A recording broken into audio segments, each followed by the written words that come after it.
क्या आप जानते हैं कि एक स्त्री के शाप से भगवान विष्णु को पत्थर बनना पड़ा था और उसी स्त्री से उन्हें विवाह भी करना पड़ा? ये कथा है पवित्र तुलसी की, जिनकी नियति ने स्वयं ईश्वर के साथ एक अनोखा बंधन लिखा। प्राचीन काल में वृंदा नाम की एक परम पतिव्रता स्त्री थीं।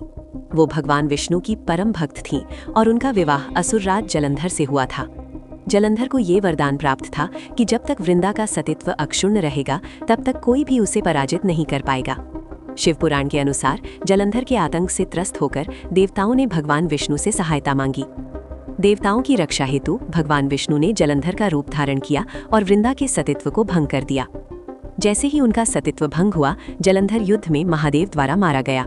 जब वृंदा को इस छल का आभास हुआ तो वो क्रोधित हो गई और उन्होंने भगवान विष्णु को शाप दिया कि उन्होंने मेरे साथ छल किया है, इसीलिए आप पत्थर बन जाएंगे।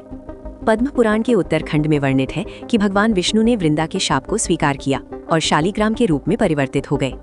अपनी इस लीला से उन्होंने धर्म और नीति का एक अद्भुत पाठ सिखाया। वृंदा ने स्वयं को अग्नि में समर्पित कर दिया और उनकी राख से एक पवित्र पौधा उत्पन्न हुआ, जिसे भगवान विष्णु ने तुलसी नाम दिया। उन्होंने वृंदा को ये वरदान दिया कि तुम सदैव मेरे साथ रहोगी और कार्तिक मास में शालिग्राम रूप में मैं तुमसे विवाह करूंगा। इसी कारण हर वर्ष कार्तिक मास में तुलसी विवाह का पर्व मनाया जाता है, जहां भगवान विष्णु के शालिग्राम रूप का विवाह तुलसी से होता है। ये कथा हमें सिखाती है कि भक्ति, प्रेम और नियति के सामने स्वयं ईश्वर भी अपने स्वरूप को बदल लेते हैं।